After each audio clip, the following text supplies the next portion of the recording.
ये कहानी है फ्यूचर यानी काफी आगे के टाइम की 2040 की, जहाँ पर 8 साइंटिस्ट को प्लैनेट मार्स सैयारे पर भेजा जाता है रिसर्च के लिए। और ये जमीन से भेजा गया पहला मिशन था ताकि वो पता कर सके कि यहाँ कभी जिंदगी मुमकिन थी या हो सकती है। और लोगों को यहाँ 6 महीने हो गए हैं और अब बस यहाँ एक ही दिन इनको रुकना है, जिसके बाद ये वापस जमीन पर जाने के लिए निकलेंगे। अब यहाँ रोवर यानी मार्स की गाड़ी में विंसेंट टामी साइंटिस्ट और उसके साथी बैठी थी, जो अपनी एक बायोलॉजिस्ट को लेने जा रहे थे। पर तभी यहाँ काफी बड़ा रेत का तूफान आ जाता है। पर ये लोग घबराते नहीं, क्योंकि रोवर को इसीलिए बनाया होता है ताकि इस तरह के तूफान से निपट सके। पर ये लोग फिर भी तूफान से निकलकर अपनी बायोलॉजिस्ट के पास आ जाते हैं, जो इस वक्त मिट्टी के सैंपल लेकर उन्हें चेक कर रही थी। पर उसे कुछ नहीं मिलता। वो काफी गुस्से में थी कि हमें यहाँ रिसर्च करते 6 महीने हो गए हैं, इतनी मेहनत कर रही है पर अभी तक हमें कुछ नहीं मिला। तो इन सब के पास मेन बेस स्टेशन से मैसेज आता है, जो स्टेशन मार्स के चारों तरफ बनाया गया था। मैसेज था कि आप सबको लेने हम कुछ ही देर में स्पेसशिप भेज रहे हैं, तो सब लोग तैयारी कर लें। पर यहाँ एक साइंटिस्ट जिसका नाम मार्को था, वो अपने कैप्टन को कहते हैं कि मैं बाहर जाना चाहता हूँ। जिस पर कैप्टन का कहना था कि अब क्यों जाना है बाहर, हमें लेने आ रहे हैं और वैसे भी मिशन तो बंद कर दिया है जब कुछ मिला ही नहीं यहाँ पर। जिस पर मार्को कहता है कि मैंने मार्स की एक जगह साइट 9 पर एक डिवाइस लगाई थी जो काम नहीं कर रही, तो मैं उसे ठीक करने जाना चाहता हूँ। ये सुनकर कैप्टन को काफी हैरानी हुई कि अब इसने डिवाइस ठीक करके क्या करना है, लेकिन वो फिर भी मान गई। कहते हैं कि ठीक है चले जाओ, पर अकेले नहीं, अपने साथी को साथ लेकर जाओ, और हाँ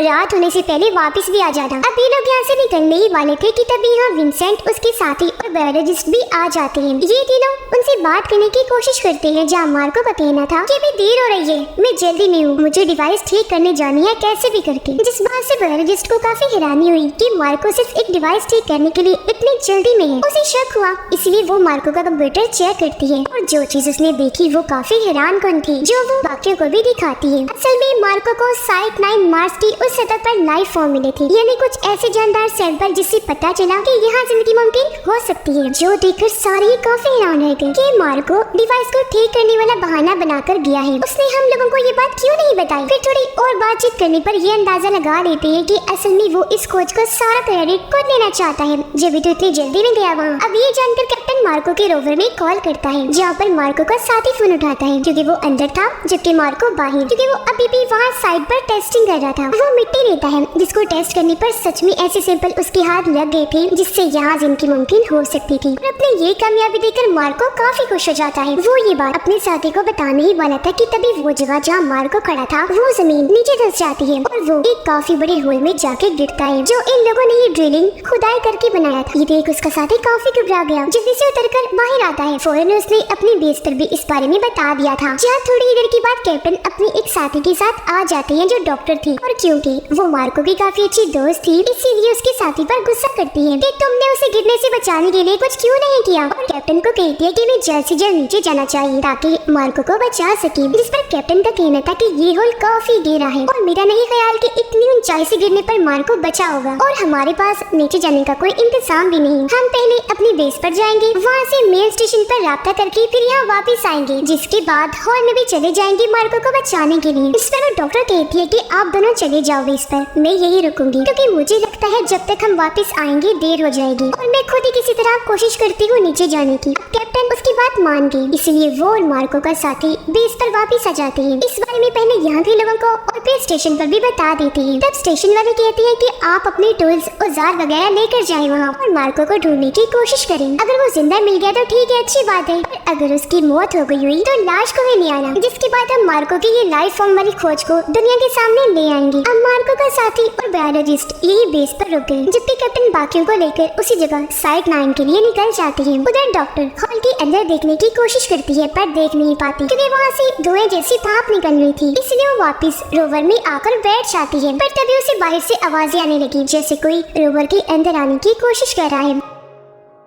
वो बाहर गए चेक करने, पर जो उसने देखा उसे देखकर पहले तो वो काफी घबरा गई और फिर जोरदार चीख मारती थी। अब उसने क्या देखा था ये हमें दिखाया नहीं जाता, क्योंकि स्क्रीन इधर ही ब्लैक हो जाती है। अब तभी कैप्टन भी अपने साथियों के साथ यहाँ पहुँच जाता है। कैप्टन और विंसेंट अब होल के अंदर देखने लगे, जबकि बाकी दोनों साइंटिस्ट रोवर के अंदर चली जाती है ताकि डॉक्टर को बुला सके। पर पूरा ही रोवर चेक करने पर इन्हें डॉक्टर कहीं नहीं मिलती, जिससे लोग ये अंदाजा लगा लेते हैं कि किस तरह वो होल के अंदर चली गई होगी मार्को को बचाने के लिए। जिसके बाद अब ये विंसेंट सबको रस्सी से बांधकर होल में भेजना शुरू कर देते हैं। अब जब वो इस होल की तह में आता है तो उसे यहाँ एक अजीब सी चीज मिलती है, जो दरअसल एक जिंदा बैक्टीरिया था जो पत्थरों पर तेजी से ग्रो हो रहा था, बढ़ता जा रहा था। ये चीज विंसेंट को अजीब तो लगी, पर वो फिलहाल इस पर ध्यान ना देकर मार्को और डॉक्टर को ढूंढने पर लग जाता है, पर रोज से कहीं भी नहीं मिलती, इसीलिए वो बाहर आ जाता है। अब इनका साथी पायलट बताता है कि मैंने 2 लोगों के पैरों के निशान देखे हैं जो हमारे बेस की तरफ जा रहे हैं। जो सुनकर कैप्टन को काफी हैरानी हुई। वो सोचता है कि मार्को और डॉक्टर के अलावा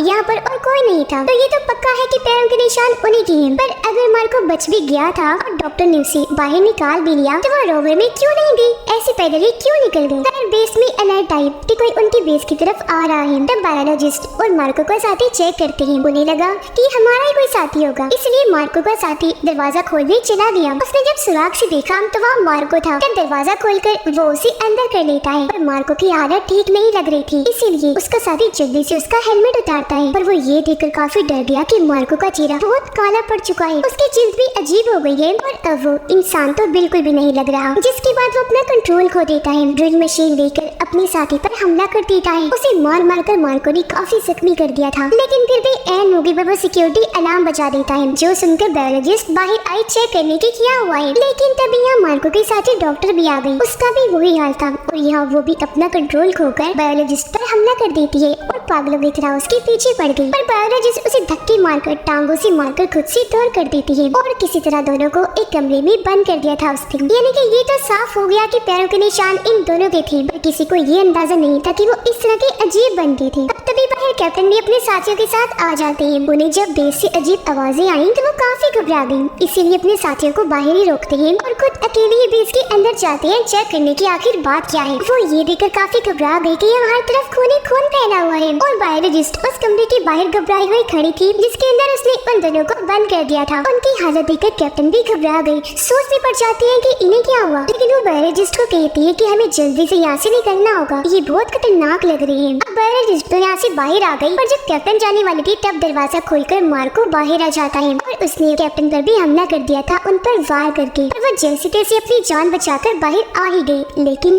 काफी जख्मी थे। कैप्टन और बायोलॉजिस्ट सबको उन दोनों के बारे में बताते हैं, पर किसी को भी उनकी बातों पर यकीन नहीं हो रहा था। पर जब उन्होंने होल से खुद देखा तो वो मार्को और डॉक्टर की ऐसी हालत देखकर काफी डर गए। अब क्योंकि कैप्टन काफी जख्मी थे, इसलिए लोग उन्हें जल्दी से दूसरे बेस में ले गए। उन्हें लिटा दिया जाता है और यहाँ विंसेंट के साथी उनका इलाज करने लगी, जो एक डॉक्टर थी। कैप्टन बताते हैं कि मेरी हालत बिगड़ती जा रही है, मैं अजीब तरीके से चीजें भूल रहा हूँ, मुझे बहुत प्यास भी लग रही है। ये सुनकर पायलट उन्हें पानी पिलाने लगा, पर तभी कैप्टन भी काबू होकर उसका गला पकड़ लेते हैं, जो लाख छुड़वाने पर भी नहीं छोड़ रहे थे, जिसका मतलब कि वो भी अपना कंट्रोल खोकर मार्को और डॉक्टर जैसे बन रहे हैं, जो दरअसल एक वायरस की वजह से हो रहा है, जिसकी वजह वो बैक्टीरिया था जो होल में मिला था, जहाँ मार्को गिरा था वो उससे इन्फेक्टेड हो गया था, उसके लपेट में आ गया। तो जिस पर भी वो हमला करेगा काटेगा, वो इंसान भी इस वायरस से इन्फेक्टेड हो जाएगा। यानी कि मार्को ने डॉक्टर को काटा होगा तो वो भी उसकी जैसी हो गई और ऐसे ये वायरस फैलता है। अब जब ये सारे पायलट को कैप्टन से छुड़वा रही थी तो इस बीच कैप्टन की मौत हो जाती है, इसलिए बायोलॉजिस्ट कैप्टन के हाथ पांव बांध देती है, क्योंकि अब तक उसे अंदाजा हो गया था कि ये वायरस इतना खतरनाक है कि इससे इन्फेक्टेड इंसान दोबारा जिंदा होकर हमला कर देता है। अब तभी स्क्रीन पर देखते हैं कि जहाँ मार्को और डॉक्टर को बंद किया गया था वो वहाँ का दरवाजा तोड़कर दूसरे कमरे में आ गई। वो यहाँ आने की भी कोशिश कर रही है और अगर ऐसे चलता रहा कुछ ना किया गया तो वो भी यहाँ आ जाएंगे, क्योंकि वो खतरनाक होने के साथ साथ ताकतवर भी हो गई है, जिससे सारे ही काफी घबरा गए। अब यहाँ विंसेंट एक आइडिया देता है कि मैं एक अंडरग्राउंड पाइप के जरिए अपने बेस के पहले कमरे में जाता हूँ, क्योंकि मेन से जाना खतरे से खाली नहीं है। वहाँ जाकर मैं सिस्टम को चलाऊंगा और फिर अपने स्टेशन पर राब्ता करके यहाँ की सूरत हाल के बारे में बताऊंगा, ताकि वो यहाँ मदद पहुंचा सके। अब ये आइडिया सबको पसंद आया, इसीलिए विंसेंट वहाँ के लिए निकल जाता है, जबकि उसके डॉक्टर साथी कैप्टन के खून का सैंपल लेकर चेक करने लगती है कि आखिर इन सब के साथ हो क्या रहा है। जहाँ टेस्ट करके उसे पता चला कि सब उसी लाइफ फॉर्म की वजह से हो रहा है जो मार्को को साइट 9 की सतह पर मिला था, और जो बैक्टीरिया होल के अंदर बड़ा हो रहा था वो भी इसी की वजह से, क्योंकि इस वायरस की मेन जड़ ही लाइफ फॉर्म था, जिससे वो बैक्टीरिया इतना खतरनाक हो गया कि इन्हें इन्फेक्टेड करने लगा। पहले ये इंसान के जिस्म पर कंट्रोल करके सारी यादों को मिटाता है और फिर पूरी तरह दिमाग को भी अपने कंट्रोल में कर लेता है। क्योंकि इंसान जमीन पर रहती है, वहाँ के माहौल की आदी है, इसलिए यहाँ का वायरस उन्हें इस हद तक इन्फेक्टेड कर रहा है। खैर अभी लोग अपना दिमाग लगाकर इस वायरस को थोड़ा बहुत चेंज करके एंटीडोट बनाते हैं, यानी वायरस का तोड़, और उसी कैप्टन को लगाते हैं टेस्ट करने के लिए। जो इन्हें पता चला कि ये काम कर रहा है, क्योंकि कैप्टन के सेल्स में जो वायरस डबल हो रहा था वो प्रोसेस अब रुक गया था,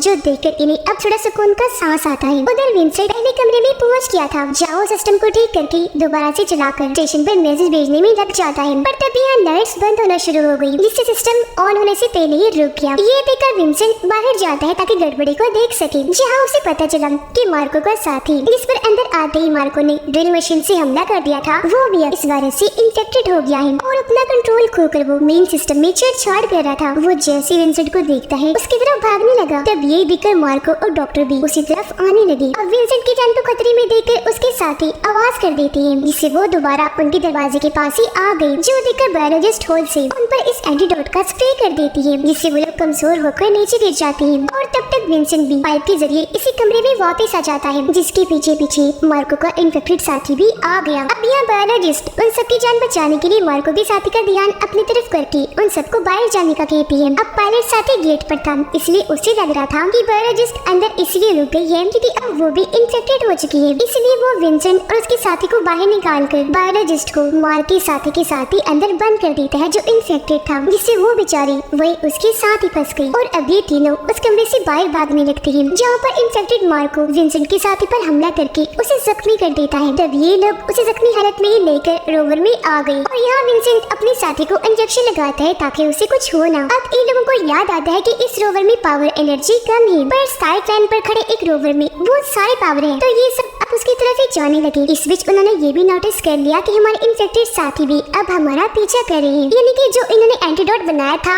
ये उसमें कामयाब नहीं रही, क्योंकि वो बस कुछ ही देर के लिए वायरस के असर को रोक सकता है, मुकम्मल खात्मा नहीं करता, जिसके कुछ ही देर के बाद वायरस का असर दोबारा हो जाता है, यानी कि ये वायरस इतना खतरनाक है। उधर वो लोग स्काई टाइम पर पहुंच गए। इस रोवर में विंसेंट और उसके साथी रुकते हैं, जबकि पायलट दूसरे रोवर को लेने जाता है, जहाँ जाकर वो विंसेंट से राब्ता करता है, कहता है कि तुम्हारे साथी इन्फेक्टेड है, मैं उसे साथ ले जाने का रिस्क नहीं ले सकता। अगर तुम मेरे साथ उस जगह पर जाना चाहते हो जहाँ से मैं स्पेसशिप लेने आ रही है, तो तुम्हें अपने साथी को छोड़ के आना होगा। जिसके लिए विंसेंट मना कर देता है कि नहीं, मैं ऐसे नहीं कर सकता, उसके बगैर नहीं आऊंगा। तो अब पायलट अकेला ही रोवर को लेकर निकल जाता है। विंसेंट को उसकी इस हरकत पर बहुत गुस्सा आ रहा था, पर वो फिर भी इसी रोवर के साथ अपने साथी को लेकर आगे बढ़ता रहा। ऐसे ही यहाँ पर से तूफान आ गया और क्योंकि रात थी तो ये लोग यहीं सो जाते हैं। सुबह को जब विंसेंट की आँख खुली तो वो देखता है कि मेरी साथी मुझे बचाने के लिए अकेली ही रोवर से उतर गई है और अब वो पैदल ही आगे बढ़ रही है, क्योंकि उसे पता है कि मैं भी इन्फेक्टेड हूँ, तो कभी विंसेंट को नुकसान न पहुँचा दूँ। वो उसी दूर जाके खुद को खत्म करना चाहती थी, पर उसके पैरों के निशानों का पीछे करते हुए विंसेंट रोवर को उसके पीछे ले जाने लगा। कुछ दूरी पर वो उसे मिल गई, तो विंसेंट उसे रोकने के लिए रोवर से उतरकर उसकी तरफ भागने लगा, पर उसे बचाने के लिए वो यहाँ अपना हेलमेट उतार देती है, जिस वजह से वो बहुत तड़पने लगी। विंसेंट जल्दी से आकर उसे संभालता है, पर वो उसके हाथों में ही दम तोड़ देती है, जिससे विंसेंट को दुख तो बहुत होता है, लेकिन अगले ही पल उसकी दोस्त इन्फेक्टेड होकर जागी, जो अब विंसेंट पर हमला कर देती है। जहाँ विंसेंट अब ना चाहते हुए भी उसके ही हेलमेट से अपने साथी पर हमला कर देता है। वो उसे हेलमेट से इतना मारता है कि उसकी जान ही चली जाती है। तब तक मेन स्टेशन से एक शिप इन्हें लेने के लिए निकल चुकी थी, जिसे दूर से विंसेंट देख चुका था। वो ये भी देख लेता है कि मेरे इन्फेक्टेड साथी भी यहाँ मौजूद है। साथ ही पायलट भी दूसरे रोवर को लेकर यहाँ आ गया है। अब यहाँ विंसेंट शिप के अंदर राब्ता करने की कोशिश करता है, पर उसकी आवाज शिप के लोग सुन नहीं पाते, क्योंकि फासला ज्यादा होने की वजह से ट्रांसमीटर में उसकी आवाज आ ही नहीं रही थी। पर यहाँ विंसेंट ट्रांसमीटर से शिप के अंदर की आवाजें सुन पा रहा था। वहाँ पर दो लोग थे। शिप को आता हुआ देखकर वो तीनों इन्फेक्टेड साथी उस तरफ बढ़ने लगे। शिप के लोग भी दरवाजा खोल देते हैं, ये समझकर कि ये लोग बचे हुए हैं, जिंदा है, और वो इन्फेक्टेड लोग उन पर हमला कर देते हैं, जिससे विंसेंट अब शिप वाले लोगों की बस चीखों की आवाजें ही सुन पाता है। ये जब पास गया तो देखता है कि शिप के दोनों लोग मारे गए हैं और वहाँ उनकी लाशें पड़ी हैं। अब विंसेंट को यहाँ मार्को भी दिखाई दिया, और क्योंकि सबसे पहले वो इस वायरस की लपेट में आया था, तो उसकी हालत तो बहुत ही खराब थी, क्योंकि अब उसके जिस्म पर बस हड्डियां ही नजर आ रही थी। खैर विंसेंट उस शिप में चढ़ जाता है। पायलट कैबिन में जब वो आया तो देखता है कि यहाँ पायलट पहले से ही मौजूद है, पर वो अब इन्फेक्टेड हो चुका है। विंसेंट उसे देखकर कहता है कि तुम नहीं जा रही मेरे साथ, क्योंकि हम इस वायरस को अपनी दुनिया में जमीन पर नहीं ले जा सकती, जिसे मेरे साथ ही नहीं जा सकती थी, तुम भी अब नहीं जा रही। जिस पर पायलट कहते कि नहीं मैं जाऊंगा, क्योंकि जमीन पर जाकर हम इसका इलाज ढूंढ लेंगे। लेकिन फिर भी विंसेंट उसे रोकने लगा और ऐसे दोनों की हाथापाई होने लगती है, जिस लड़ाई में पायलट विंसेंट पर चाकू से हमला कर देता है और वो वहाँ पर बेहोश हो गया। अब पायलट फिर स्पेसशिप को स्टार्ट करके जमीन की तरफ ले जाने लगा। अब इतनी ही देर में विंसेंट को होश आ गई। वो पीछे से आकर उसे रोकने की कोशिश करने लगा। वो उसे अपने हेलमेट वाले सर से मार मार कर जख्मी कर देता है, जिसके बाद दरवाजा खोलकर उसे बाहर आसमान में फेंक देता है। लेकिन अब यहाँ इस शिप में बस कुछ ही मिनट्स का पेट्रोल बचा था, जिसके बाद विंसेंट यहाँ मेन स्टेशन पर मैसेज भेजने लगता है कि बड़े अफसोस के साथ कहना पड़ रहा है कि हमारी पूरी टीम मर चुकी है, एक ऐसी वायरस की वजह से जो यहाँ नए फॉर्म से लगा और फिर ऐसे ही सब में फैलता गया। आगे वो बताता है कि इस शिप में भी बस कुछ ही मिनट्स का पेट्रोल बचा है, पर खाना बहुत है, मैं तब तक इंतजार कर सकता हूँ जब तक आप मुझे बचाने नहीं आ जाते। पर मैं ऐसा नहीं चाहता कि मैं बचूं, आप लोग मुझे बचाने आए, क्योंकि मुझे लगता है कि अब ये वायरस मेरे अंदर भी आ चुका है और हम इसका एंटीडोट बनाने में भी नाकाम रहे, क्योंकि वो सिर्फ कुछ ही देर के लिए काम करता है। अब मैं मरना चाहता हूँ ताकि जमीन पर आकर मेरी वजह से ये वायरस फैल ना जाए। मैं सबके लिए खतरा नहीं बन सकता, क्योंकि कुछ नहीं कहा जा सकता कि इसका कोई इलाज भी हो सकता है या नहीं। तो प्लीज मेरा मशवरा ये है कि आप लोग मुझे बचाने ना आए। और अब वो अकेला ही इस शिप में अपनी मौत का इंतजार करने लगा, अकेला ही बैठकर अपनी जिंदगी की और यहाँ पर गुजारे हुए पलों को याद करने लगा। सबकी मौत पर और अब उसके साथ जो होना था, उस वजह से वो काफी दुखी भी था और उसके दुख के साथ ही